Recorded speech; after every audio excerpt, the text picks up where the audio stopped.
नमस्कार, मैं कामनी शर्मा। आप देख रहे हैं न्यूज 22 इंडिया न्यूज चैनल। आइए नजर डालते हैं आज की मुख्य और ताजा खबरों पर। जनपद गौतम बुद्ध नगर वासियों, नमस्कार। समस्त पत्रकार बंधु, नमस्कार। समस्त देश भर के जागरूक नागरिक और सच्चाई की लड़ाइयों को आगे बढ़ाने वाले योद्धा। मैं संजय भाटी, जिला गौतम बुद्ध नगर से संचालित होने वाले एक ऐसे संपादकों और पत्रकारों के गिरोह का लगातार खुलासा करता रहा हूं। मैंने पूर्व में भी कई खुलासे करे। मैं स्पष्ट नाम ले देना चाहता हूं कि काफी लंबे समय पहले मैंने दैनिक जागरण जैसे अखबार के खुलासे किए। मुझ पर लूट, चैन स्केचिंग और रंगदारी तक के मुकदमे दर्ज कराए गए, जो सब चीजें दस्तावेजों पे है। मैंने पुलिस के अय्यास दरोगा और पुलिस की अय्यासी का पूरी तरीके से खुलासा किया, जो दस्तावेजों पे है, जिसमें मुझ पे SC/SC एक्ट, छेड़छाड़ और पॉस्को एक्ट, SC/SC एक्ट, बलात्कार जैसे मुकदमे दर्ज कराए गए और कराने के प्रयास किए गए। न्यायालय में चार्जशीटें भी भेजी गई। कुछ मामले विचाराधीन भी हैं। ये फहरिस्त बहुत लंबी है, आज मैं उन पर नहीं जाना चाहता। मैं केवल और केवल आज लंबे समय से ओवर रेटिंग को लेकर सेक्स रैकेटों, गांजा तस्करों और ऐसे ही ओयो होटलों में जो है देह व्यापार को लेकर स्टिंग कराकर नए नए पत्रकारों से, मैं यूं कहूं कि नौसिखिया और जोशीले जवानों से स्टिंग कराकर ब्लैकमेलिंग करने वाले गिरोह का लंबे समय से खुलासा करने के लिए तथ्य एकत्रित कर रहा था। आपको पता लगा होगा कि हाल ही में गौतम बुद्ध नगर में देव कुमार मिश्रा नाम के युवक को ठेकों पर पीटा गया। उसकी वीडियो वायरल की, उससे कबूल करवाया गया, पीट पीट कर, मार मार कर। उसने एप्लीकेशन लिखी है, उसमें लिखा है कि 12 से 14 लोगों ने उसे मारा पीटा और उसमें उसने साफ कहा है, वीडियो जो है वो दबाव में बनी और उसमें साफ कहा है कि मैंने ट्वीट डिलीट करे, काहे के लिए करे, पैसे लिए थे, कितने लिए थे, इतने लिए थे। वो वीडियो भी मेरा विषय नहीं है, वो ट्विटर पे है। मेरा विषय है कि आखिर देव कुमार मिश्रा स्वयं पैसे लेता था या पैसे लेने वाली शख्सियत कोई और है। वीडियो तो देव कुमार मिश्रा का वायरल हो गया, जो सभी को दिख रहा है कि एक दबाव की स्थिति में बना है। सारे तमाम ईमानदार पत्रकार उछलने लगे और देव कुमार मिश्रा के पीछे पड़ गए। मैं ईमानदार ये कह रहा हूं, यदि मैं ये कह दूं कि वे ईमानदार ही चोर हैं, अपने रंगीन अखबारों में तस्वीरें छापकर देव कुमार का चरित्र हनन करने लगे, पुलिस की उस तफ्तीश की तरह जैसे पुलिस आए दिन किसी भी नौजवान पर तमंचा बरामद कर देती है, गोलियां बरामद कर देती है, मात्र 2, हमेशा का खेल, मात्र 2 गोलियां, एक चल चुकी होती है, दूसरी चलाने का मौका नहीं देती। पुलिस बड़ी कर्मठ है, लेकिन कभी भी तमंचे की फैक्ट्री जहां से वो तमंचा आता है उसे नहीं खोलती। आज तक पुलिस ने किसी भी विवेचना में इस बात का खुलासा नहीं किया कि जो तमंचा बरामद किया हुआ है। एक बार मैंने लोनी के एक मामले में कहा था कि पूरे गिरोह पे 6-7 तमंचे बरामद हुए। SHO का हिंदूवादियों ने, क्योंकि वो मुसलमानों से बरामद हुए थे, हिंदूवादी एक नेता है आनंद किशोर MLA, गुजर है, मैं भी गुजर हूं, उन्होंने उस SHO को सम्मानित कर दिया, सवाल उठा दिए। मैंने यहां से एक ट्वीट भेज दिया कि पुलिस जो है 7-7 लोगों पे तमंचा बरामद हो रहे हैं, तो उस फैक्ट्री, एक ही गिरोह के 7 लोगों पे तमंचा बरामद हो रहे हैं, गोलियां बरामद हो रही हैं, पुलिस उस गिरोह से पूछे कि ये तमंचे आए कहां से, ये आलू या टमाटर नहीं थे, यह कोई ऐसी चीज नहीं थी, ये मौत का सामान था। लेकिन ये पुलिस की अधूरी विवेचनाएं और पुलिस का एनकाउंटर या खेल ऐसे ही बादस्तूर चले जा रहा है, कोई कुछ कह ही नहीं रहा। ठीक इसी तरह ट्वीट डिलीट कर ओवर रेटिंग पर ब्लैकमेलिंग की जाती है। आज तक किसी भी ट्वीट डिलीट करने वाले की तह में नहीं जाया गया कि कितने पैसे दिए। एक अखबार वाला 10-20 ट्विटर वाले या 100, 200, 500 पता ही नहीं लगता, जब भी कोई ट्वीट होता है उसे डिलीट करवाने पर लग जाते हैं। पहले उसे डिलीट करवाते हैं, फिर हल्ला मचाते हैं कि पैसा ले लिया, पैसा ले लिया। वो पैसा लिया किससे, आज तक वो व्यक्ति सामने नहीं आया। जाहिर सी बात है, वो कहते हैं ठेकों से ले लिया, लेकिन वो ठेका वाला आज तक एक भी सामने नहीं आया। एक भी तहरीर मेरे सामने तो आई नहीं है, पुलिस के सामने आई हो या ट्विटर पे तो आई नहीं है कि किसी ठेके वाले ने तहरीर दी हो कि भाई मुझसे फला व्यक्ति ने पैसे लिए हैं। कारण बताऊं क्यों नहीं आती? ट्वीट नौसिखिया बच्चों से करवाए जाते हैं, उनकी बीवियों तक के ट्विटर अकाउंट बनवा लिए जाते हैं, वो नौसिखिया बच्चे बना लेते हैं, उन्हीं से फर्जी ट्विटर अकाउंट बनाते हैं और इसकी उगाही करते हैं जिले के 2 बड़े माफिया। और ये 2 बड़े माफिया क्या है? 2 बुलंदशहरी भाई भी कह सकते हैं।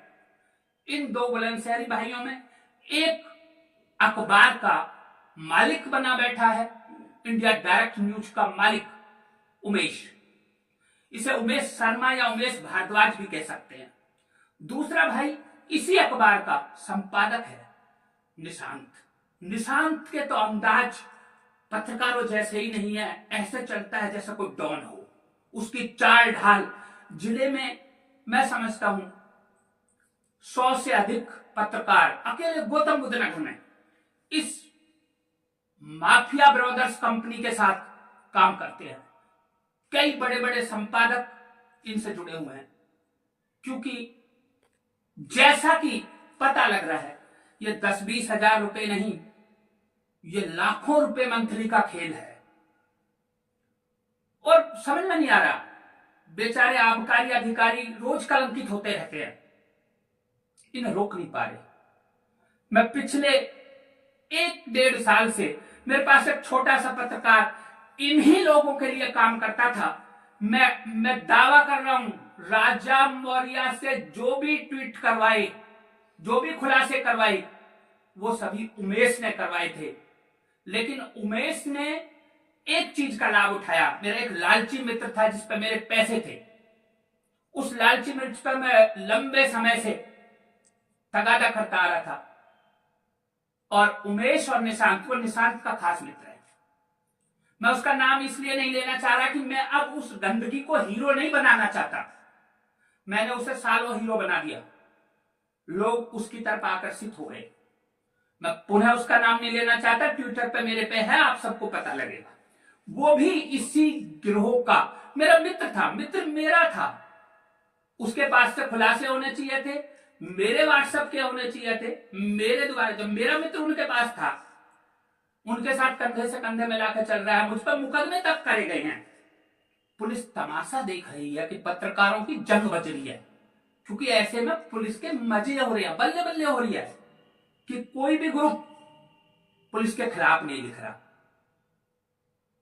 बड़े गजब की बात है।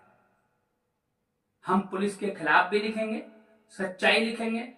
और मेरा तो यहां तक कहना है कि देव कुमार मिश्रा की जो तहरीर, जिसमें जो उमेश के हिसाब से लिखी गई है, क्योंकि उमेश एक इतना बड़ा गैम्बलर है कि उसने उसमें आबकारी अधिकारी को मुलजिम बनवा दिया, पुलिस थाना एसएचओ को बनवा दिया, 113 को चौकी इंचार्ज को बनवा दिया, एक आबकारी विभाग के इंस्पेक्टर को बनवा दिया। लेकिन कुछ भी सही, उस बच्चे के साथ मारपीट तो हुई, जबरदस्ती तो हुई। किसी ने क्या उसकी जबरदस्ती और मारपीट और जिले में हो रहा इतना बड़ा, जिले में नहीं केवल बुलंदशहर में, गाजियाबाद में लाखों रुपए की, ये कहा जा रहा है कि 400 से अधिक पत्रकार मंथली लेते हैं। यहां मेरा यह भी कहना है कि पूरे इन 400 पत्रकारों में से किसी एक के पास भी या उन ठेके वालों के पास कोई ऐसा सबूत हो कि संजय भाटी ने कोई पैसा लिया, तो उसकी तहरीर जाके ने खुलासा करने की जरूरत नहीं है। क्योंकि मैं चाहता हूं कि यदि ये इस मामले में एफआईआर दर्ज हो, भले ही मेरे नाम हो जाए, भले ही राजा मौर्य के नाम हो जाए, भले ही देव कुमार मिश्रा और उसकी पत्नी के नाम हो जाए, क्योंकि पुलिस की हिम्मत नहीं पड़ रही है कि सैटेलाइट चैनलों से जुड़े पत्रकारों, अखबारों के संपादकों, यहां तो केवल 3 लोग दिखते हैं, कमजोर लगते हैं पुलिस को। ईमानदारी एक बड़ी ताकत है। इसी ईमानदारी से हम इस प्रदेश के मुख्यमंत्री तक को सीट से हटवा चुके हैं। उस समय यही भाजपा मेरे अखबार को विधानसभा में लहरा रही थी कि देखो ये मुख्यमंत्री के खुलासे हुए हैं। आज भाजपा का कोई नेता मुझे समर्थन करने नहीं आ रहा है, क्योंकि उनकी खुद की सत्ता है। मेरे पास विकल्प मौजूद हैं। मैं जिले में विपक्ष के नेता राजकुमार भाटी को कभी भी खड़े होकर समर्थन कर सकता हूं। सीट नहीं बचा पाओगे, ईमानदारी पे आ जाओ। मैं राजनीतिक लोगों से भी कह रहा हूं, पंकज जी की सीट नहीं बचा पाओगे यदि मैं सपा में जाता हूं, लेकिन मेरे सिद्धांत हैं और ये पत्रकारिता और ये अखबार मेरा धंधा नहीं है। मैं इसी के साथ, क्योंकि एक ही छोटे से वीडियो में मैं पुलिस विभाग को, आबकारी विभाग क्यों मौन है? आबकारी विभाग अपने एलओटीओ से जो ठेका संचालक हैं, ट्वीट का एक संपादक है, शोर मचाता रहता है, रुकता नहीं है। वो संपादक आज तक उसने कम से कम 1000 पत्रकारों के फोटो छाप दिए। भाई किसी एक ने पैसा लिया है ठेके वालों से, पहले तो उसे पता कैसे लगती है कि ठेके वालों से पैसा ले लिया? कौन बताता है? जाहिर सी बात है कि ठेके वाले ही बताते होंगे। जब वो ठेके वाले बताते हैं तो उनसे उस पैसे का खुलासा क्यों नहीं करते कि वो पैसे लिया किसके माध्यम से? इस पैसे का माध्यम जिले के 5-7 पत्रकार होते हैं। लेते लाख रुपए हैं, लेते 10,000 रुपए हैं।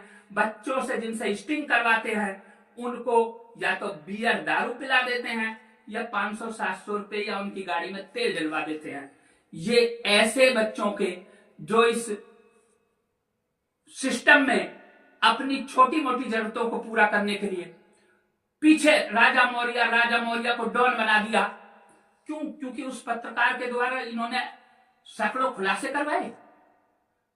लानत है उन लोगों पे जिन्होंने खुलासे करवाए और बाद में उसे जेल जाने तक का षड्यंत्र रचा। सभी को पता था कि अग्गा पर ठेके पर शराब माफियाओं ने रोज आए दिन तंग करने वाले एक शराबी की कुटाई की थी। एफआईआर राजा मौर्य के नाम हुई। गजब का खेल है। अरे मैं तो कह रहा हूं कि देव कुमार मिश्रा की पत्नी के नाम एफआईआर करिए, वहीं खुलवा दिया जाएगा एफआईआर। क्योंकि देव कुमार मिश्रा की पत्नी मेरे एक संपादक मित्र को दिखाई दे रही है। उसे उमेश नहीं दिख रहा जिनका मैं नाम ले रहा हूं, उसको निशांत नहीं दिख रहा, और उसको निशांत और उमेश के पीछे खड़े हुए सैकड़ों पत्रकार नहीं दिख रहे, उसको बुलंदशहर के किसान नेता नहीं दिख रहे, उसको बुलंदशहर के जो बीजेपी से जुड़े हुए लोग हैं वो नहीं दिख रहे। ये पूरा गैंग बुलंदशहर की ताकत से ऑपरेट होता है। जिसके पीछे जो बैक ताकत है वो बुलंदशहर से है, और ये गौतम बुद्ध नगर है।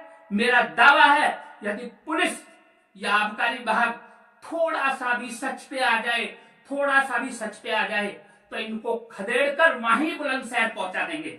और ये समस्या केवल गौतम बुद्ध नगर की नहीं है, गाजियाबाद, बुलंदशहर और आसपास के एरियाओं की है। ये ऐसी समस्या है जो ग्रुप इन्हें मंथरिया दे रहे हैं।